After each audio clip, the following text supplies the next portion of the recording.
Հրապարակը գրում է. ԱՄՆ պետդեպարտամենտը 3 հաստատել է The Guardian-ի հրապարակած լուրը, ըստ որի TRIP նախագծի իրականացման նպատակով ստեղծված հիմնադրամը ղեկավարելու է Կոնստանտին Սոկոլովը, որը MTS Հայաստան ընկերության նոր սեփականատերերից է։ Չինացի Ժե Ժանգի հետ միասին, որոնք մասնագիտացել են ընկերություններ գնելու, վաճառելու նման գործարքներ կնքելու հարցերում, ինչպես նաև մեծ ընկերությունների հմուտ կառավարիչներ են։ Սոկոլովը Դոնալդ Թրամփի վաղեմի սպոնսորներից է, մասնավորապես $12 միլիոն ներդրում է կատարել Թրամփի նախընտրական կամպանիայի մեջ։ Նա մի շարք ներդրումային ֆոնդերի հիմնադիր է, տարբեր ընկերություններում ղեկավար պաշտոններ է զբաղեցրել։ Բայց ամենազավեշտալին այն է, որ նա 1975 թվականին է ծնվել Սանկտ Պետերբուրգում, ազգությամբ հրեա է, 2024 թվականին էլ հանդիպել է Նիկոլ Փաշինյանին։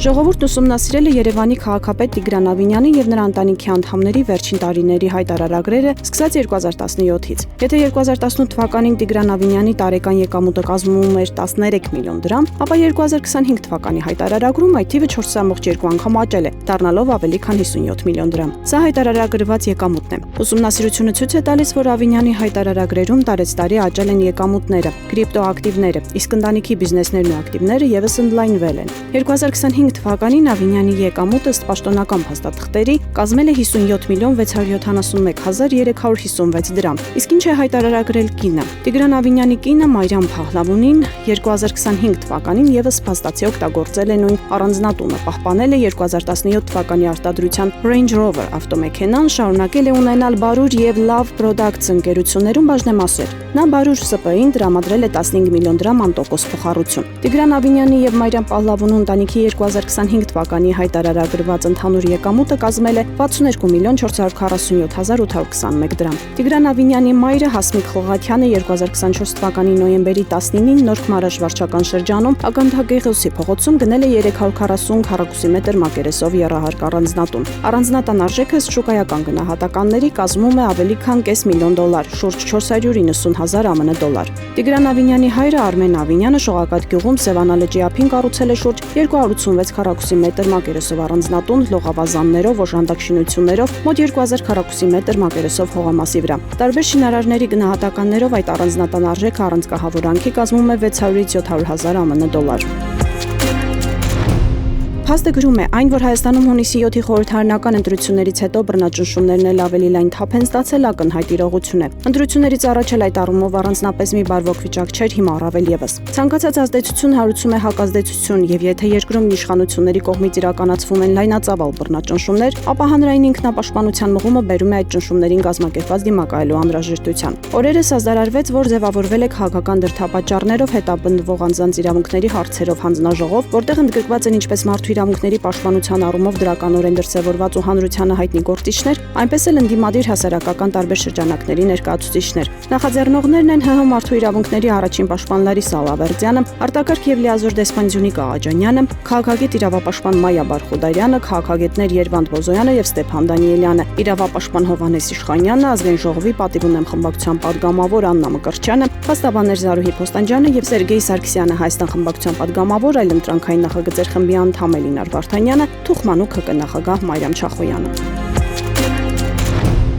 Հրապարակը գրում է, չնայած ՔՊ-ում խուլ դժգոհություն կա, որ ազգային ժողովի հանձնաժողովների նախագահների թեկնածուներին ընտրում է ոչ թե ԱԺՔՊ խմբակցությունն ինչպես եղել է առաջ, այլ վարչությունը, ինչը նշանակում է, որ ընտրությունը ձևական է, Փաշինյանի հրահանգն են դակում, բայց ուսապարկերը համաձայնել են ժողովրդավարության իմիտացիա ստեղծել եւ թեկնածություններ առաջադրել։ ՔՊ-ում կարծում են, որ Պաշտպանության հանձնաժողովի նախագահի առաջադրված 4 թեկնածուներից Սասուն Միքայելյանն է անցնելու։ Փաշինյանը նրան բերում էր ձեռքի տակ, որ հարկ եղած դեպքում մի SMS-ով ազատվի նրանից։ Իսկ Կրթության գիտության հանձնաժողովը, եթե ընդդիմությանը չանցնի, ապա սորոսական Թագուհի Ղազարյանին կընտրեն։ Թեպետ նա երկու մրցակից ունի՝ գործող նախագահ Սիսակ Գաբրիելյանն ու Կոջոյանի դպրոցի տնօրեն Ռուզաննա Երեմյանը։ Իսկ տարածքային հանձնաժողովը կտան ոչ թե Գարիկ Սարգսյանին, այլ Փաշինյանի խավոր եղբայր Վահե Ղալումյանին։ Ինտրիգը թերևս առողջապահության հանձնաժողովն է։ Հայտ են ներկայացրել Լուսինե Բադալյանը, Լուլուն, վարչության անդամ Ալխաս Ղազարյանը եւ Տրդատ Սարգսյանը, որն ամիսներ առաջ Վանիկ Օհանյանի հետ պայքարում էր այդ պաշտոնի համար, բայց պարտվեց։ Տրդատն էլ թեև Սուրեն Պապիկյանի սանիկն է, նաեւ փորձում Սանիկին օգնել, բայց մեկը լինի իր համար բարեխոսի, իր գործերն էլ լավ չեն։ Ասում են, եթե Տրդատը հաղթի, հնարավոր է այս հանձնաժողովը հանձնեն ընդդիմադիրներին։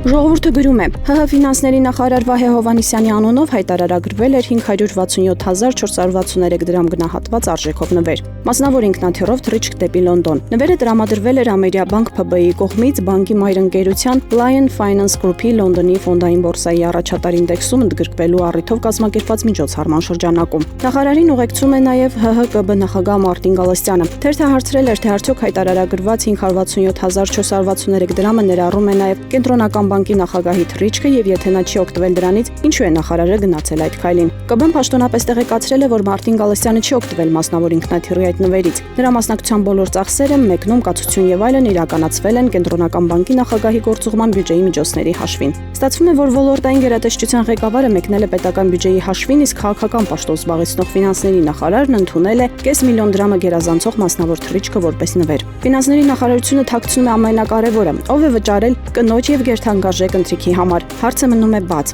Ով է վճարել նախարարի կնոջ վոյաժի համար։ Արդյոք կրկին բանկը կամ Lion Finance Group-ը։ Եթե այո, ապա սա ուղղակի կոռուպցիոն ռիսկ է եւ չհայտարարագրված եկամուտ կամ նվեր։ Իսկ եթե ոչ, ապա ինչու է նախարարությունը խուսափում բացահայտել իրականությունը։